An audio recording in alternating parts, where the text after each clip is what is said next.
The radar screen flickered once before going dark. Command Tower Alpha 7 had lost contact with Flight Instructor Captain Zara, Phoenix, Aquifer exactly 17 minutes ago, somewhere over the restricted airspace above Nevada's Yucca Flats. What should have been a routine training exercise with a cocky senator's son had become something else entirely, something that would redefine military aviation protocol forever. The last transmission crackled through static. "Tower, this is Phoenix. We have a situation up here." The passenger just, then nothing but the hollow whisper of dead air. Colonel Marcus Webb stood in the control room, his weathered hands gripping the edge of the communications console. 23 years in the Air Force had taught him that silence in the sky meant one of two things: equipment failure or catastrophe. Neither option looked promising when the passenger in question was Jamal Ashworth, son of tech mogul and defense contractor billionaire Quaim Ashworth, a man whose companies built half the avionics systems currently keeping America's military airborne. "Sir, we've got multiple agencies lighting up our phones," announced Staff Sergeant Rodriguez, her voice tight with barely controlled panic.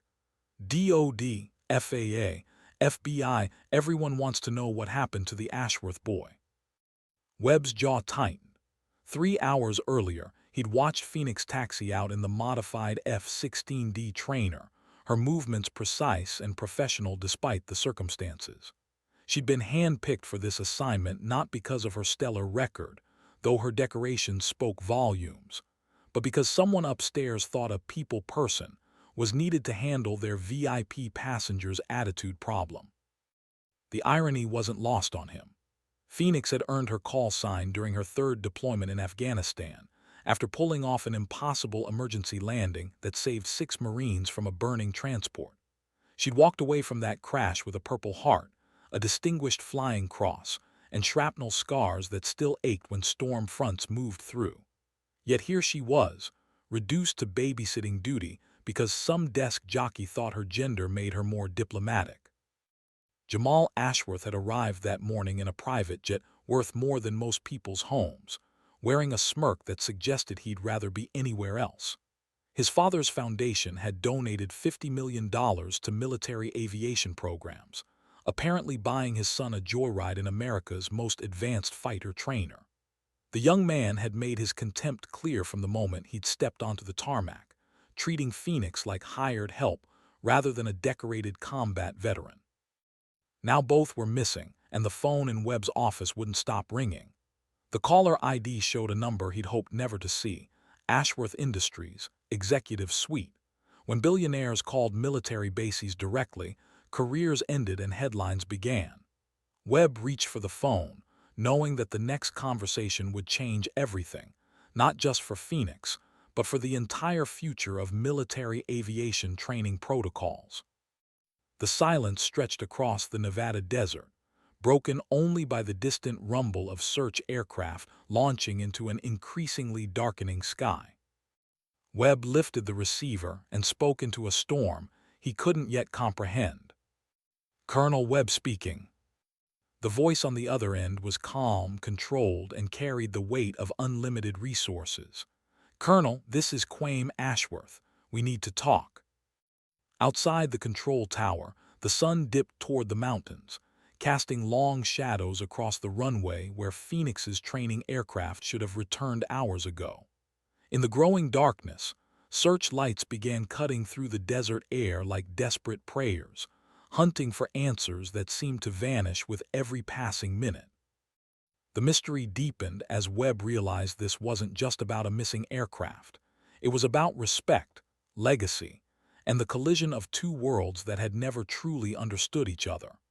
What had happened in that cockpit 17 minutes after takeoff would either destroy careers or revolutionize how the military viewed the intersection of privilege, prejudice, and the sacred bond between pilot and sky.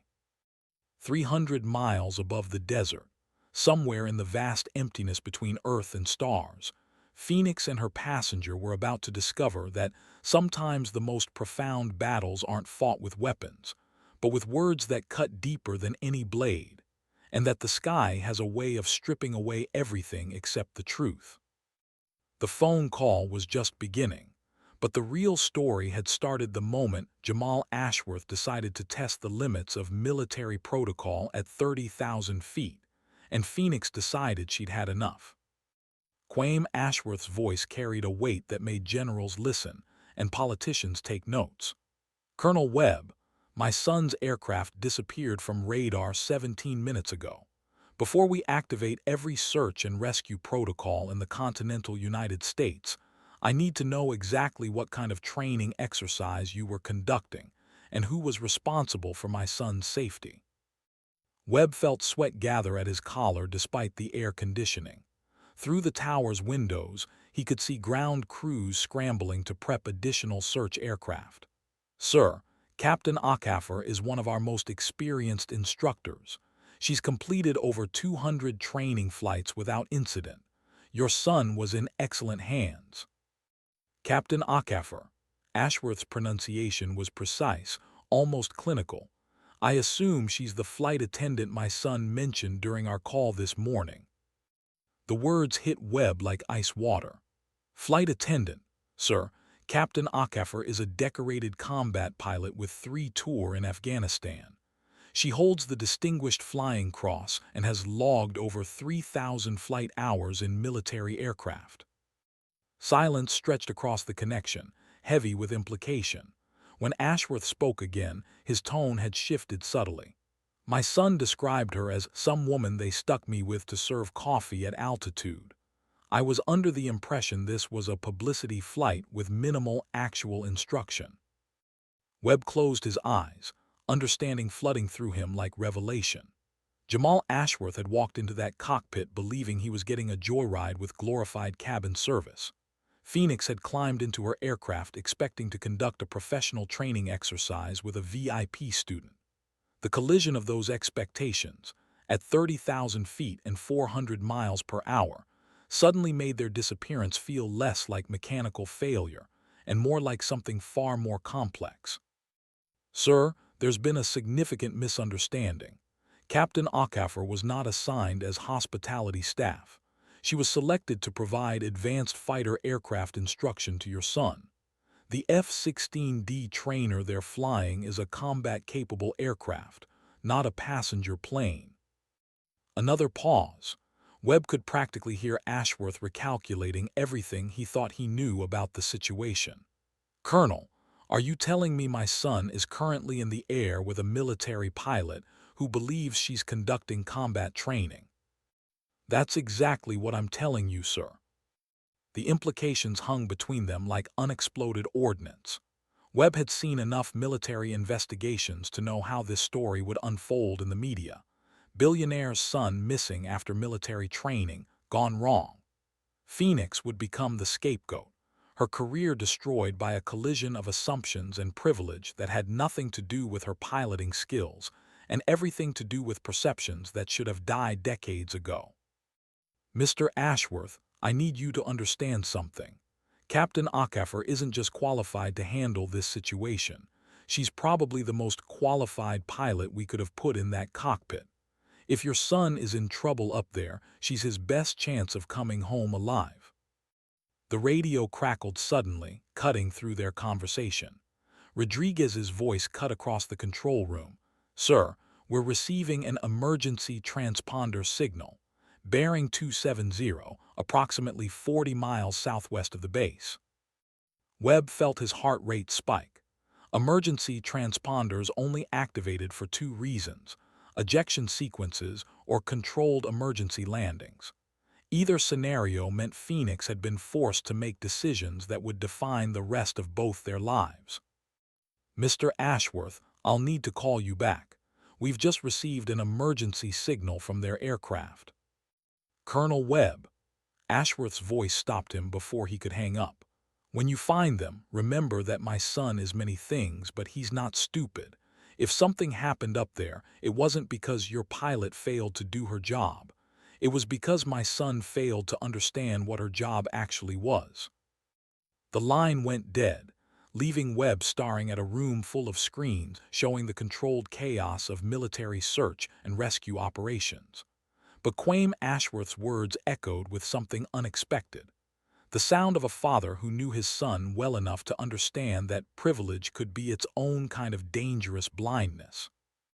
Outside, the search helicopters lifted off into the desert night, their rotors beating against the darkness like mechanical heartbeats, carrying hope and dread in equal measure toward coordinates that might hold answers or might hold tragedy.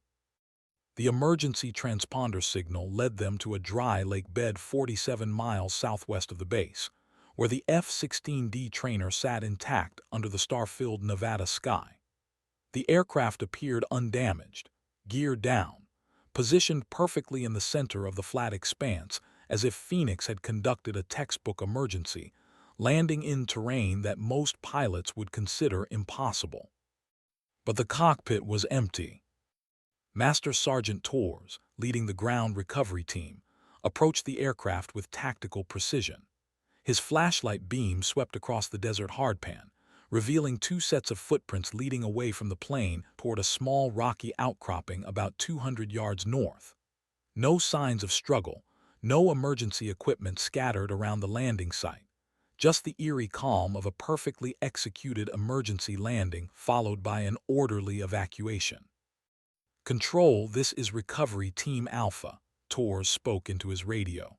"Aircraft secured, no visible damage, both occupants mobile and apparently uninjured, following tracks northbound from the landing site." The footprints told a story of controlled movement rather than panic. Phoenix's standard-issue flight boots, size 7.5, left precise impressions in the sand. Beside them, expensive running shoes, size 11, probably Italian leather based on the distinctive sole pattern, kept pace without any indication of injury or coercion. Torres had been part of enough recovery operations to read the signs. This wasn't a crash followed by desperate survival. This was something else entirely. A planned landing followed by what looked almost like a hiking expedition. The rocky outcropping revealed itself to be a natural shelter formed by wind-carved sandstone, offering protection from both desert wind and prying aircraft. As the team approached, Torres heard voices, calm, professional, entirely unlike what he'd expected from a crash site. Basic navigation principle is dead reckoning, but in modern fighter aircraft, we rely primarily on GPS integration with inertial navigation systems. Phoenix's voice carried clearly across the desert air, steady and instructional. "So when you lost the main electrical system, you were flying on backup instruments and manual calculations." The second voice was younger, male, carrying none of the entitled arrogance that Torres had been briefed to expect from their VIP passenger. "Exactly. The emergency landing procedure requires calculating glide ratio, wind speed, terrain assessment, and touchdown point selection, all while managing a potentially unstable aircraft. It's one of the most complex skills a pilot develops." Torres held up a hand, signaling his team to halt. He'd found them, but the situation was nothing like what anyone had anticipated. Through his night vision scope, he could see two figures sitting on flat rocks, Phoenix apparently conducting an impromptu lesson in emergency aviation procedures, while Jamal Ashworth listened with the focused attention of someone discovering an entirely new world. "Recovery team to control," Torres whispered into his radio. "Both individuals located, uninjured, and engaged in what appears to be continued flight instruction. Request permission to make contact." "Copy that, recovery team. Permission granted. Colonel Webb wants a full debrief ASAP." Torres approached slowly, making enough noise to avoid startling them. Phoenix looked up as his team emerged from the darkness, her expression shifting immediately into military protocol mode. "Master Sergeant Torres," she said, recognizing him from previous exercises. "Good to see the cavalry arrived. We've been conducting emergency procedures training while waiting for pickup." Jamal Ashworth stood as well, and Torres was surprised by the change in the young man's demeanor. The cocky privilege had been replaced by something that looked remarkably like respect, mixed with what might have been embarrassment. "Sergeant, I owe your pilot an apology," Jamal said without preamble, "and probably everyone else back at base. I made some assumptions that were both wrong and insulting." Phoenix stepped forward with the easy authority of someone accustomed to command. "Master Sergeant, we experienced a complete electrical failure approximately 23 minutes after takeoff. All communications, navigation, and primary flight controls went to backup systems. I made the decision to execute an emergency landing rather than attempt to return to base on limited instruments." "Any idea what caused the failure, Captain?" Phoenix exchanged a glance with Jamal that Torres couldn't quite interpret. "We're still investigating that, Sergeant, but I can confirm that all emergency procedures were followed correctly, and my passenger performed exactly as instructed during the emergency landing sequence." Torres had conducted enough post-incident interviews to recognize the careful phrasing of people who had more to say, but weren't ready to say it in front of witnesses. Whatever had happened in that cockpit between takeoff and emergency landing, it had transformed not just their circumstances, but apparently their entire relationship. The story everyone expected, privileged passenger and overwhelmed instructor, had become something entirely different out here in the desert silence. The helicopter ride back to base passed in relative quiet, the rhythmic thrum of rotor blades providing a mechanical meditation soundtrack for three people processing an evening that had defied every expectation. Torres observed his passengers with the trained eye of someone who'd seen military personnel before and after combat situations, and what he saw in both Phoenix and Jamal carried the particular weight of people who'd shared something profound and life-changing. Phoenix stared out the window at the desert landscape sliding past below, her expression unreadable but far from troubled. If anything, she looked satisfied in a way that had nothing to do with successfully executing an emergency landing. That was just professional competence. This was something deeper. Jamal sat across from her, occasionally stealing glances when he thought she wasn't looking. The transformation in his bearing was remarkable. Gone was the dismissive arrogance he'd worn like expensive cologne that morning. In its place was something Torres had seen before in young soldiers after their first real taste of what military service actually meant. A kind of humbled awareness that the world was larger and more complex than they'd previously understood. "Captain Akaffer," Jamal said finally, raising his voice slightly over the helicopter noise. "When we get back, there are going to be questions, a lot of questions. I want you to know that whatever I said this morning, whatever my father might have said, that's not who I want to be." Phoenix turned from the window, studying him with the neutral expression she'd perfected over years of dealing with superiors who underestimated her. "Mr. Ashworth, the only thing that matters is what happened in that cockpit when the situation went sideways. Everything else is just noise." "But it's not just noise, is it? The way I acted, the assumptions I made, that wasn't fair to you, and it wasn't fair to everyone who trusted you to handle the situation professionally." Torres found himself impressed despite his expectations. The young man was taking responsibility rather than deflecting, which was more than many experienced military personnel managed after their mistakes got exposed. "Let me ask you something," Phoenix said, leaning forward slightly.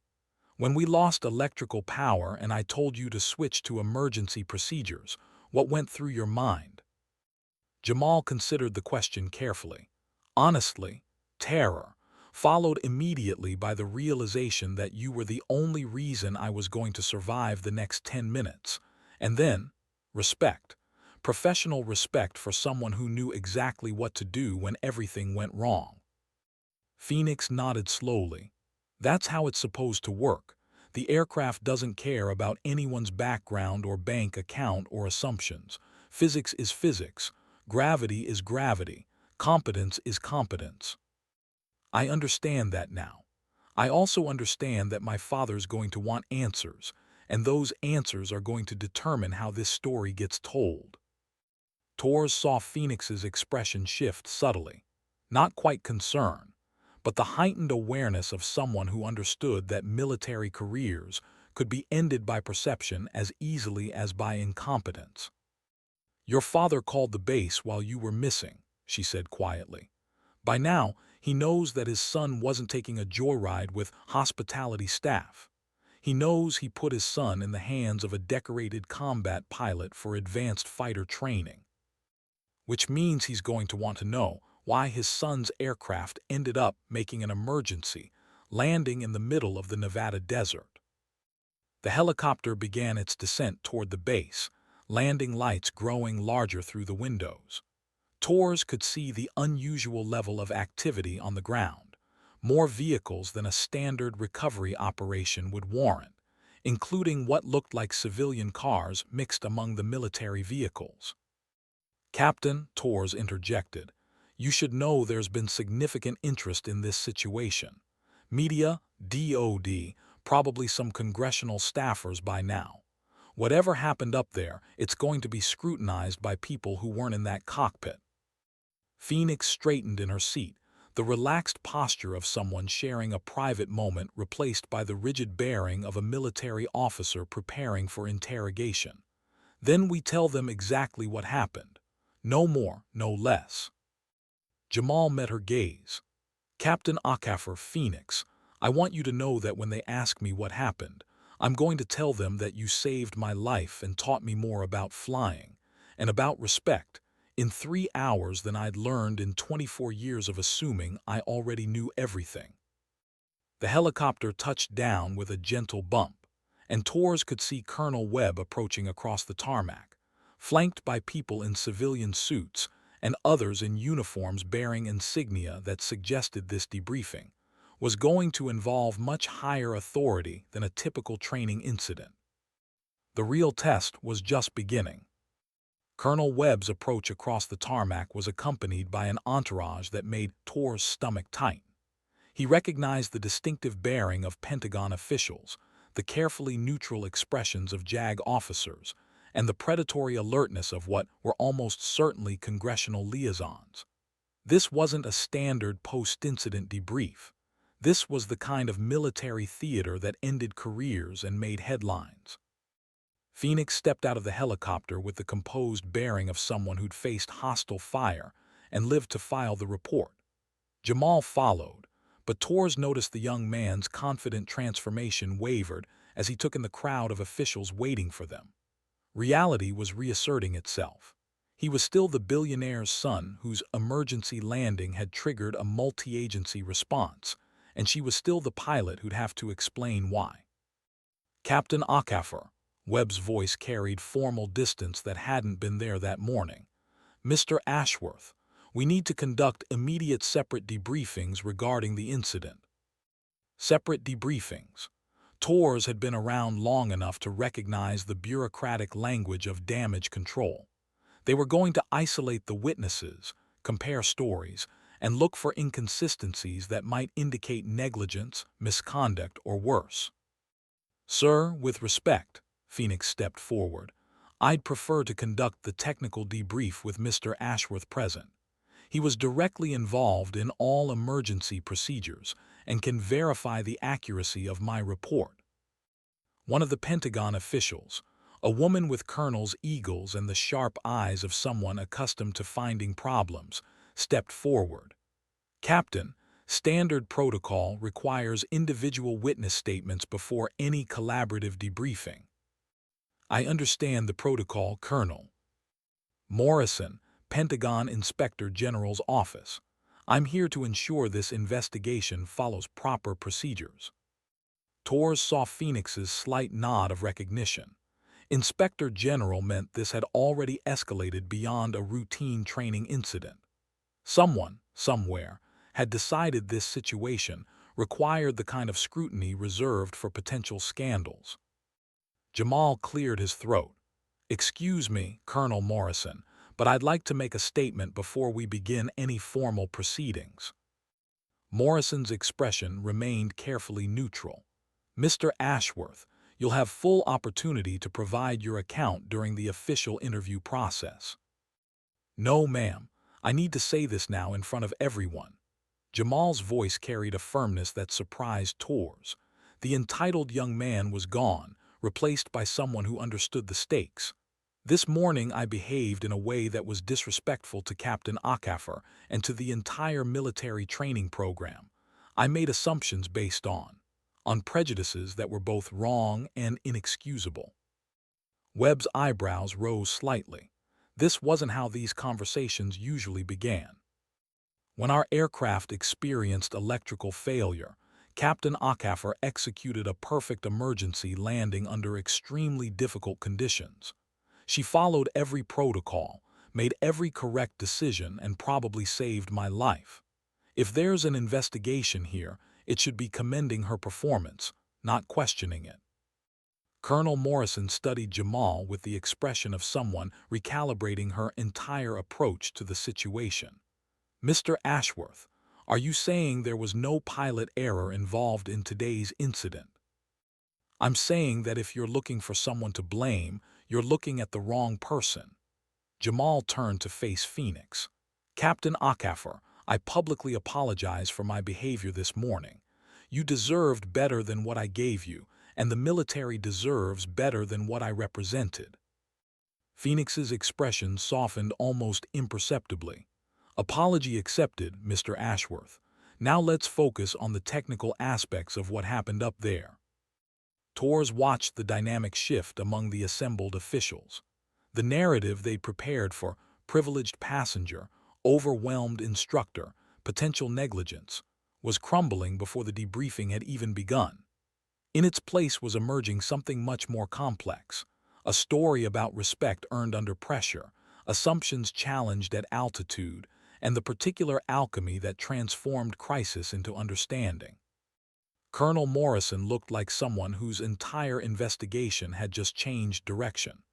Very well, let's proceed with the joint technical debrief. I want to understand exactly what happened from takeoff to emergency landing. Webb nodded toward the briefing room. Captain, Mr. Ashworth, if you'll follow me. As they walked across the tarmac, Tors caught a fragment of conversation between Phoenix and Jamal. You didn't have to do that, she said quietly. Yes, I did. Besides, I have a feeling this story isn't over yet. Tors had no idea how right the young man was. The briefing room fell silent as Phoenix activated the digital display screen, her movements efficient and professional, despite the weight of scrutiny from a dozen officials representing various agencies and oversight bodies.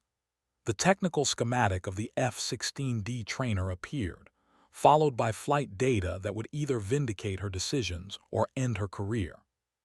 At 14:37 hours, approximately 23 minutes after takeoff, we experienced a complete failure of the primary electrical system, Phoenix began, using a laser pointer to highlight specific aircraft systems.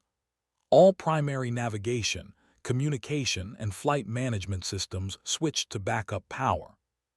Colonel Morrison leaned forward.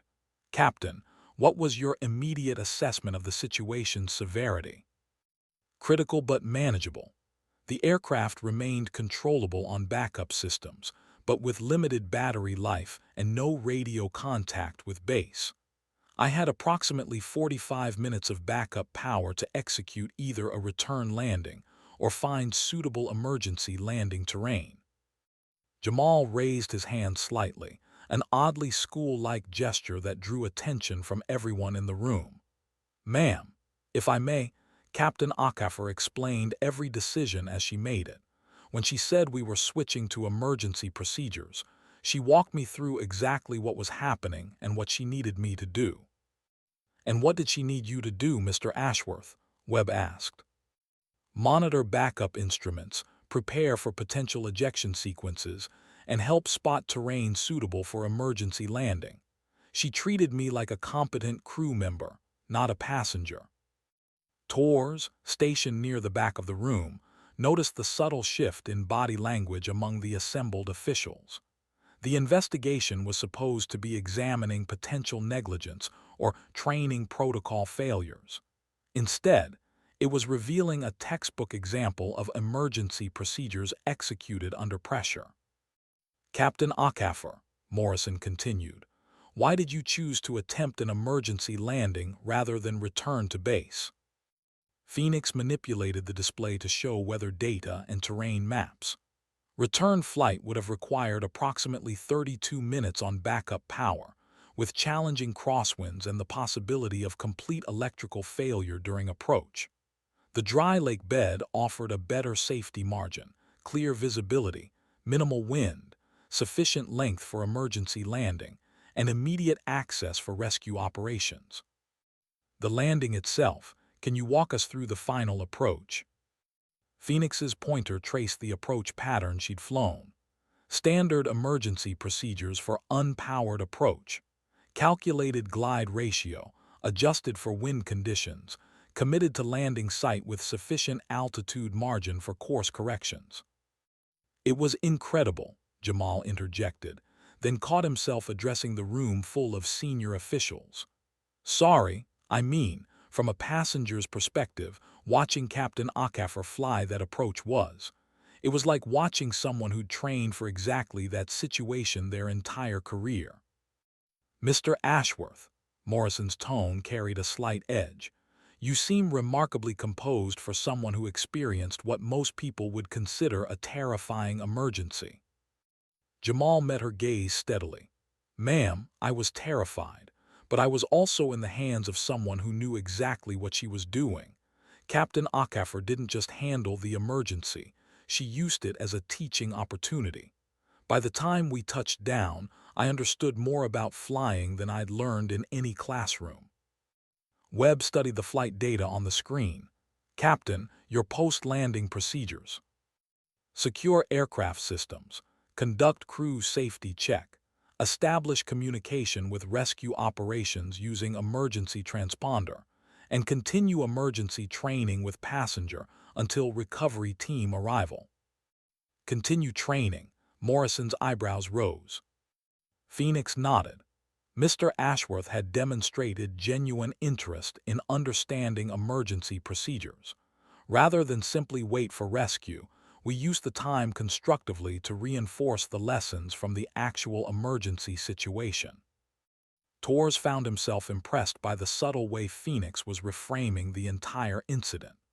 What could have been portrayed as a training flight gone wrong was being presented as an extraordinary educational opportunity that had achieved exactly what military training was supposed to accomplish: transforming civilians into people who understood the realities of military aviation. "Ma'am," Jamal addressed Morrison directly, "I'd like to add something to the official record." "Go ahead, Mr. Ashworth." "When I arrived here this morning, I thought I was getting a joyride in a fighter plane.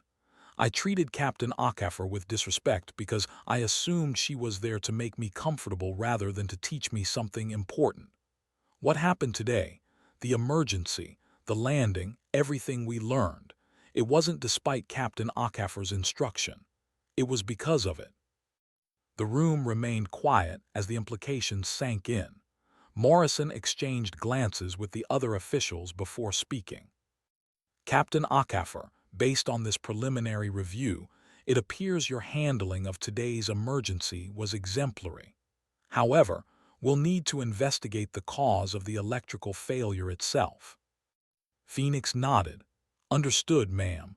I've already requested a full technical inspection of the aircraft." What none of them knew yet was that the technical inspection would reveal something that would transform this story from a routine emergency into something much larger and much more significant for the future of military aviation training. The aircraft maintenance hangar at 800 hours the next morning buzzed with the controlled intensity of a full technical investigation. Chief Master Sergeant Alina Vasquez, the base's senior avionics specialist, had spent the night conducting a preliminary inspection that had yielded results nobody had expected. "Colonel Webb," she announced as he approached the disassembled electrical panels of Phoenix's F-16D trainer, "you're going to want to see this." Webb examined the exposed wiring harnesses and circuit boards that comprised the aircraft's electrical system. To his untrained eye, Everything looked properly maintained and regulation compliant. What am I looking at, Chief? Evidence of systematic sabotage.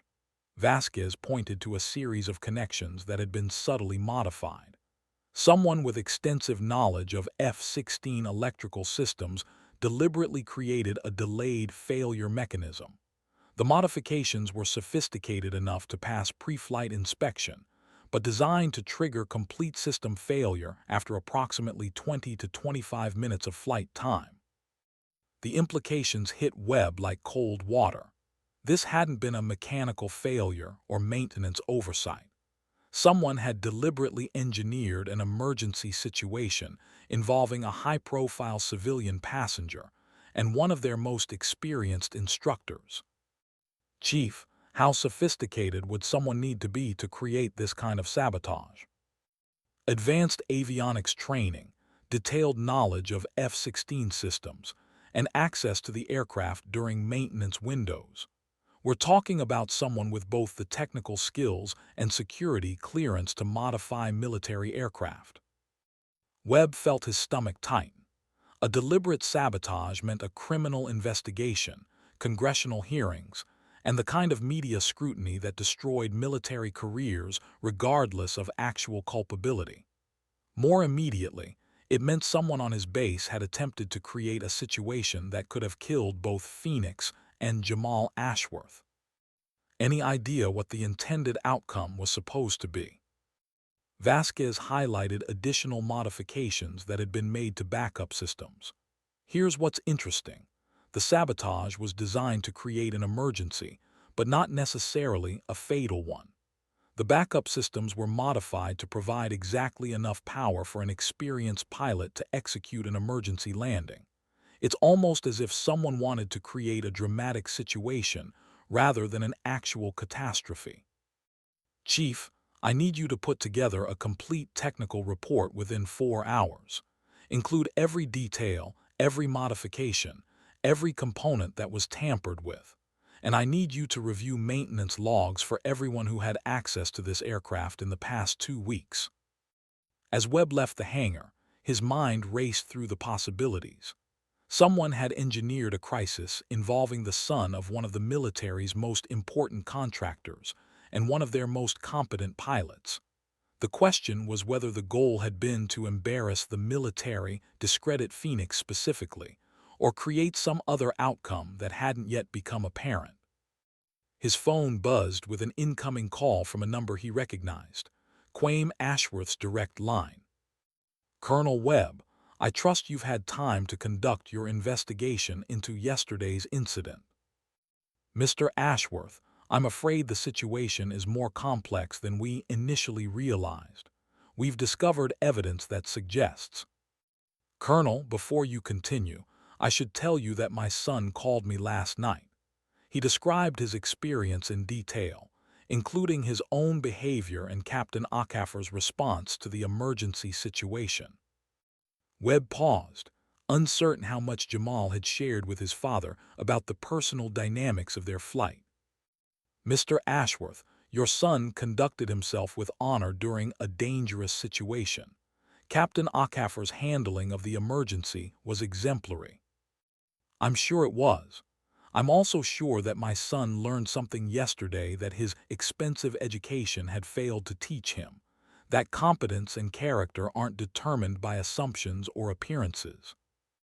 The words carried weight that suggested Quaim Ashworth understood more about what had transpired than a simple technical briefing would have revealed.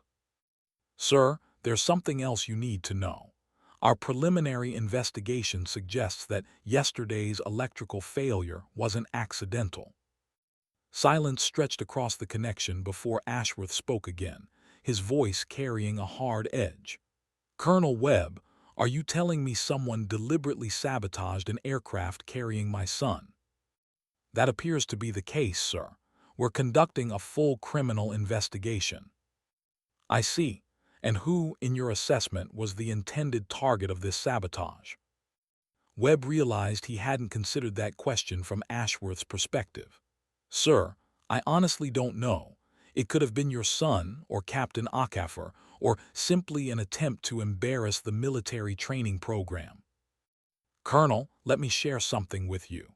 My son isn't the only member of my family who's experienced assumptions about their capabilities and qualifications. The implications were clear, and Webb felt pieces of a larger puzzle beginning to align. The story was about to become much more complicated and much more significant than anyone had yet realized. Quaim Ashworth's private jet touched down at Nellis Air Force Base at 1400 hours, 3 days after the incident that was rapidly becoming something much larger than a routine emergency landing. Webb watched from the control tower as the Gulfstream G650 taxied toward the VIP terminal, carrying a man whose next decisions could either salvage careers or destroy them. The media attention had begun the previous evening, triggered by what appeared to be carefully orchestrated leaks about the sabotage investigation. Military aircraft sabotaged with Billionaire's son aboard had dominated the morning news cycle, followed by increasingly speculative stories about terrorism, military security failures, and the competence of personnel responsible for VIP passenger safety. Phoenix stood beside Webb in the tower, her expression unreadable as she watched Ashworth's arrival. The past 3 days had subjected her to the kind of scrutiny that no military pilot wanted. FBI interviews, congressional staff inquiries, and the persistent attention of reporters who seemed convinced that a story involving a decorated female pilot, a billionaire's son, and aircraft sabotage must contain elements of scandal, incompetence, or both. "Captain, you don't have to be here for this," Webb offered quietly. "Yes, sir, I do. Whatever Mr. Ashworth wants to discuss, it involves my aircraft, my passenger, and my career. I'd rather face it directly." Webb nodded, understanding that Phoenix's military instincts were sound. In situations like this, visibility and accountability were better than the appearance of hiding or deflecting responsibility. Jamal had remained on base since the incident, ostensibly to assist with the investigation, but clearly also grappling with the personal implications of what he'd experienced. The young man who'd arrived expecting a joyride had been transformed by 3 hours in the air with someone who'd challenged every assumption he'd carried into that cockpit. Ashworth's entourage was smaller than Webb had expected, just the billionaire himself, accompanied by a single aide and what appeared to be a security detail that maintained professional distance. No lawyers, no media handlers, no corporate crisis management team. Just a father arriving to understand what had happened to his son. The meeting took place in Webb's office, with Phoenix, Jamal, and Chief Vasquez present to provide technical details about both the emergency and the sabotage investigation. Ashworth listened without interruption as Webb outlined the complete sequence of events, from pre-flight briefing through post-incident analysis. So someone with extensive military training and security clearance deliberately modified the aircraft to create an emergency situation, Ashworth summarized when Webb finished. "That's correct, sir. The modifications were sophisticated and targeted. Whoever did this knew exactly how to create a dramatic situation without necessarily causing a fatal crash." Ashworth turned to Phoenix. "Captain Akafor, my son tells me that your response to his behavior during pre-flight briefing was both professional and educational. He also tells me that your handling of the actual emergency probably saved his life." "Mr. Ashworth, I was doing my job.